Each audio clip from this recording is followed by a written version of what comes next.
shalay gobolka banaadir ayaa wixii ka dhacay waa ogeydeen waxa uu xanuunka badan ee aan aad iyo aad xalay iyo aan uga seexo waaye waxaa ka mid ah nin indhoolo ah ayaa joogay bug markii qaraxii dhacay waa la kala cararay qof walba meeshuu aadi karo walaxa kaaga banaysaday wadaadkii indhoolkaa xaggee aadaya meeluu aaduu garan waayo intuu dhaqaaq darbi intuu dhaqaaq albaab kale intuu dhaqaaq meeshii ugu yimid waa dileen adiga marka maxaa ku safeynay maxaa dhahay yani ninkaas qofka oo yani ay caatifo yar oo naxariis u geli weyday waa indhool meeluu ka baxo waaye waa carari lahaa meesha nafi gaarsiisaba dabcan waa dhima lahayo maalintiis jiratin asoo cararayo dhima lahaa kuwa badan ayagoo cararaay dhintay meel walba nimanka meeshaas jooga ninka ka cabsanayo cabsidaadu meel ma leh cudurdaarna ma leh ninka ay rajo uga jirto oo qabo ama biri nimankan ay soo toosaanne niman soo toosiyo ma ahan niman soo toosiyo ma aha waana loo caqli celiyey waana loo waxeeyey waan way sheekh soomo hadaata inta wuxuu ka dhawaa culimadoodii nimanka culimadoodii waa dileen ayagaa dilayba ma noola nimankii oo culimadooda waa la dhihi karay ama culimo ay u aqoon karaan dad culimo waxay dileen ka mid yihiin dadka uma kala soor marka nimankaas niman meel loo riixay iyo cid lagu riixay cid loo xaqliyo ma qabaane nimanku waa uun imtixaanka adduunyada ka mid yihiin ilaahay nagu imtixaanay ilaahayna aan cuskano aan barino aanan iska qabanno ahay waxaan rabaa marka culimadii oo allah naxariis janna allah siiye maalintan maanta ay ku soo aaday maalintaas baxay maxkamaddii badbaadada markay soo xukuntay ayagoo dikrinayo oo qaylinayo oo maxaan ku rahda faraxsan la sii waday oo la sii galbiyey ayagaa nasiib yeeshayba من هذه هذا النصيب بدنا إلهي كذي ما أنت علما ما يرين واجوك تدلك علما بوحدي ما قين آية أنت استاكتي أو ما أنت اسمحوا آية كلمة ما يتر ما أنت مركا أنت هذا تاجن مركا ما أنت صلاة في روابا بدن تهيبه ما أنت اسمع علما ده وحيوان مصنعين عبسية إيه وحوا إنه خلديه والله جيدي نين أي كقل درد مجرم نم شك وجري إن خلط تاي وحن وآياتك قرآنك كريم كآية ولا ترترها أي تاي نم يكقل درد مجري عامضة أو دجاها وحكت دجاي ستا أيا أوجيت فهم سند وحن أو الشيء جاي إني قلبي صح هنا لكن هدنا والله عبصدي عبصدوا مركب قار وحي تابني عقيدة هذه تابني وحي تابني inaad aamin weydo saacadaada inaan saacadna laga soo hormarinay saacadna aan laga dabdhigay aad aamin weyday marka cabsida ka badataas isleedahay meeshaan amay ku qarisaay hadalkan hadaa tiraada ama lagu dhaafaa iyo ama laga waxbaasadaan yarta hadaa iska bixiso ama aad ku badbaadaysaa iyo wax la mid ah ay kugu galin haraa marka ulama allah maanta waa idin hortaaganahay xujada aan sheegay waay waxaan diyaar u nahay إن عن دين إلهي أسكال إنا نحن نزلنا الذكر وإنا له لحافظون دين تيان علينا أون إلى علينا أون حينما أن أتاجنا لكن وحرمنا دينته معامل كأدوية الأحداث وحقوق خلد ما يأمر الله وخلد إن توسينارنا أو سيدا أهد أيهات كون يفر بقول صار يجرج كهر سيدا أهد أيتاي سيدا سيدا أهات سيدا يا أسبابتي إلى أسود الجدين تونو شاري سيدا إنا أهاتو نرش بدك وناج في عناد هدي دين تاني قوسي هزرة أو أنت بقول سلامات أي إزدلاين لير أي مدرسة ورانوهم ما أنت مدرسة وحنا نقول وحير رواية وحيرت الدين تاني أسكنوا آن مدون هرنا أو سعون أقول تاني وعلنا dhaqaatiir naguma yara, injineer naguma yara, siyaasiyiin xataa naguma yara. maxaa intaan yartaa waa inta yaroo noo dhiman oo waxa kaliya na midayn karo sugan keeni karo reer hebel nama midayn 4.5 nama midayn karto wax kasta haday noqoto nama midayn karto 4.5 laan waaba nala qaybiyaba afar iyo intaan yartaa ahatiina la yiri oo qofna soo tirisay qofna og afartaan waa yihiin la yiri meel ku siman yihiin qof cadeyn karto oo inay isla egin cadeyn karto male midkaan waa qoladan kale waa nus la yiri meel nus ku yihiin cid cadeyn karto soo tirisay magag waa horta waxa laga hadlayaa hadda nasab kale iyo wax kale maaha laakiin meel ay ku yar yihiin cid soo tiriso kow iyo laba soo tir allah u naxariistee nin la dhigi jiray Mawlid Macaani ayaa markii la yiraahdo dadka laga tira badan yahay oo istaagi jiray markaasuu uu jooji dadka laga tira badan yahay hadheena dadka laga qaylo badan yahay dheh marka waxa waaye waxaan rabnaa waxa soo dhan hal meel ay xal ku leeyihiin meesha xal ku leeyihiin waxa waaye diinta dhexdeeda waa halkaas meel ay xal ku leeyihiin in amaan isku raaci kana reer hebel hadana reer hebel anaga idinka badan qolo inta dhaan ama hayo waa naga badan tiina nawada ama leedahay isku raaci meena laakiin wadadan wadadii ilaahay waaye waa wax isku raaci kana qofkii diidana qof qaldan inuu yahay Allah wada arkaa xagga laga wada istaaga iyo meesha ay ka dhowdahay geedda waa meesha 32 sano inay nagu qaadato sax ma maanta markaan aan wax aan ka fikrayna aan sameyn ma baabi'i karaan Kamal Ataturk ayaa sameeyay hay'ad culimo intentionki niyadiisa maalintaas wixii uu wadan lahay isaga garanayo muxuu ahaay ilaahay og laakiin dad badan waxay u fasiraan diinta xoogaa lagu riixayo oo lagu fogeynayo oo dadkiina maadaama ay muslimiin yihiin ka taga diinta lama wada dhigi karina diinta xaqay leedahay qofkii diini amuurada ka hadlayo xagga aad meelaha loo sameeyay meeshii dawladda gacanta ku hayso saan yeelay laakiin maanta waa maxay maanta waa meesha kaliya oo hadda Turkiga ay ka saxantay ka istaagtay ay ka toosan tahay waa oo maanta magaalooyinka hadaad marto awal magaalo iska Yurub oo ay iska ahaa jirtay laakiin magaalo oo dad masaajida iyo manaaradaha ku yaalo kuwii oo Uthmaaniyiinta ay ka tageen ayaa ku ooli jiray maanta kuwa cusub casri ah ka dhismoa maalin walba maalinta ka dambeysay markaas ma aha inta ka sameeyay inta qaadana Yurub geeyay asay Yurub ka dhismoay meel walba diintu inay tandiim leedahay oo tandiim dawli ah oo hay'adaha dawladda oo jiro oo kamid ah waxa la yiraahdaa waad maqasheen hay'adaas hay'addu oo madax banaan tahay dawladnimada kama madax banaana laakiin waxa waaye shaqadeeda iyo takhasusaadkeeda iyo wixeeday u madax banaan tahay waay hay'adda dhismayso waa hay'ad dawladeed laakiin maxay u madax banaan tahay shaqadaas oo muxuu ahaa mandate-kaas la siiyay waajibaadkaas ay qaadatay ayay u madax banaan tahay oo aan lagu faragelinin qaraaraad ka gaari karto wax ka gaari ka waxay karto laakiin hay'ad dawladeed waa dawladdan dalkan dawladda oo ay ku dhex jirtaa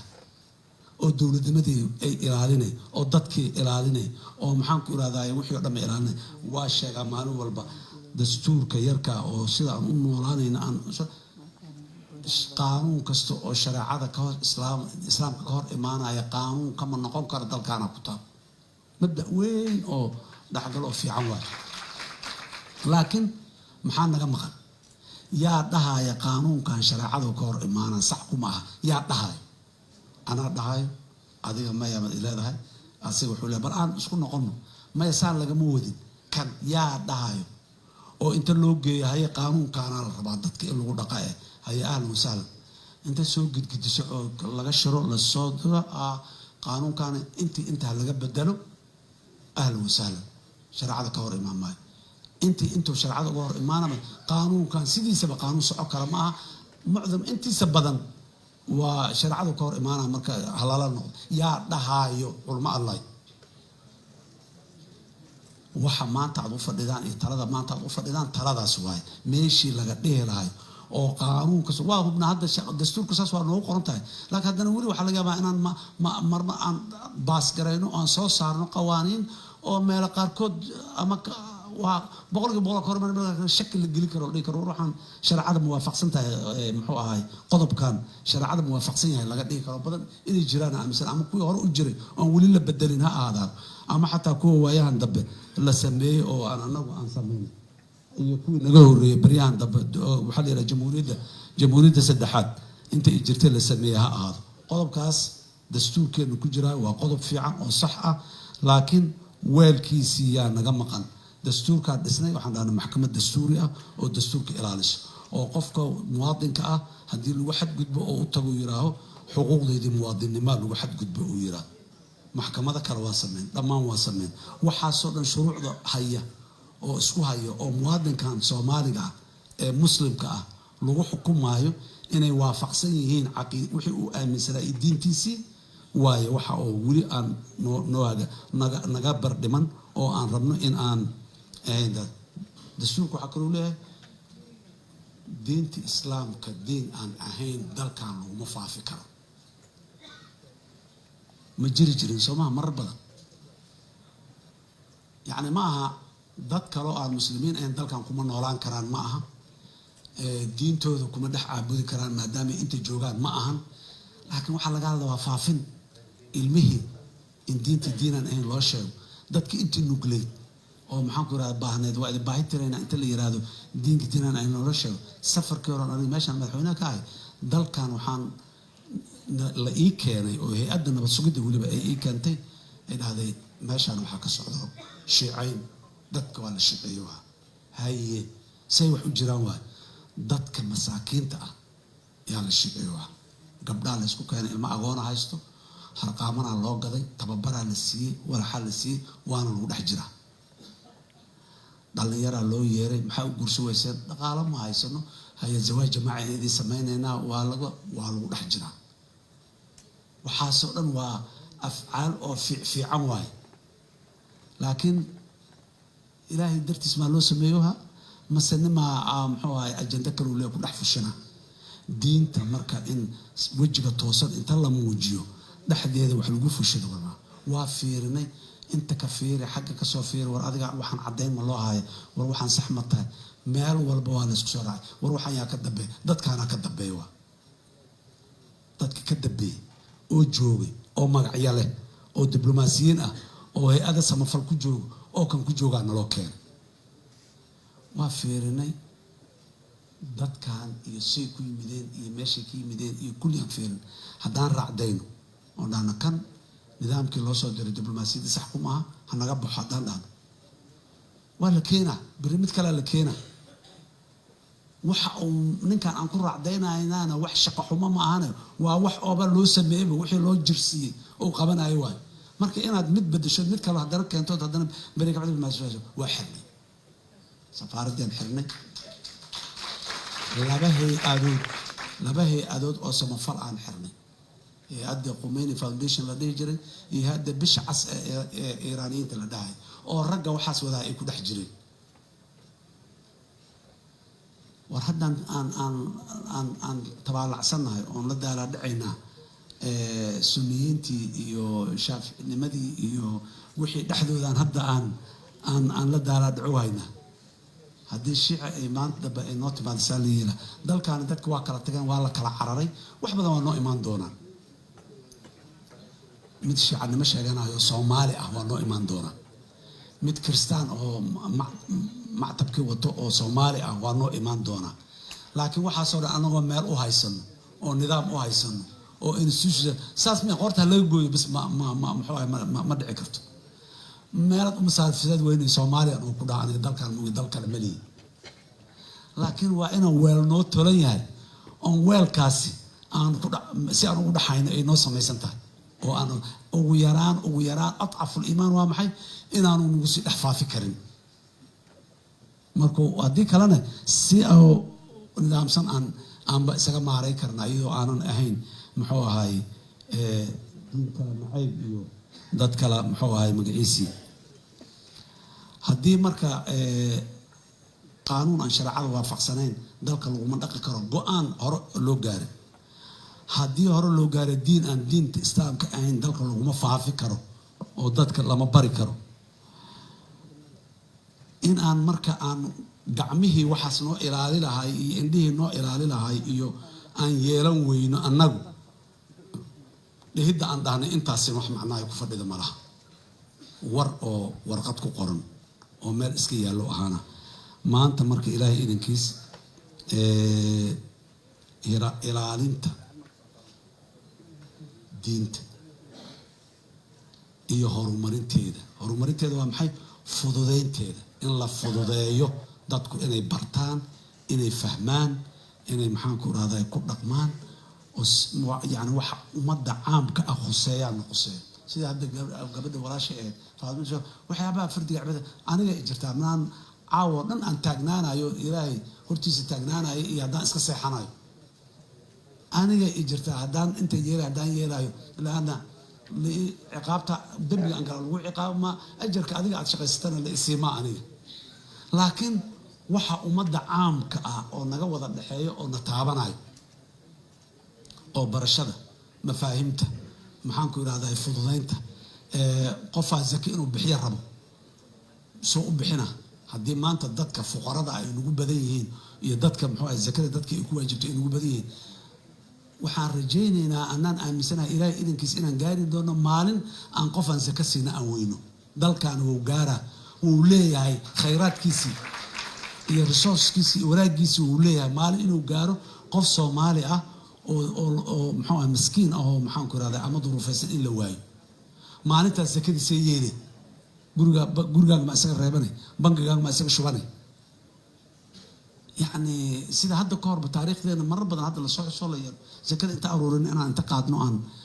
وما ذكر إيميلك كلا لو مسلمين مدنا لو كان هذا وأنا لو كان أنا لو كان كو يطبعا كي مجاعد ماشي عن كذا عادي تبرعاتك وبدنا ونمكا ولا علينا تركيا أي كانن هي أدى عن سبيسان عن لا ما هي تودا ودي كان تودا أي العكس كنت saddex boqol iyo konton milyan oo dollar ayay hay'adda soo ururisay ummadda inta dhex gashay soo qaaday intuu soo dhiibto badankeed waa waxa isbitaalada lagu dhisay xaafadihii aad arkaysay lagu dhisay dadka loogu gargaaray qalabka lagu keenay wax walba lagu sameeyay ahay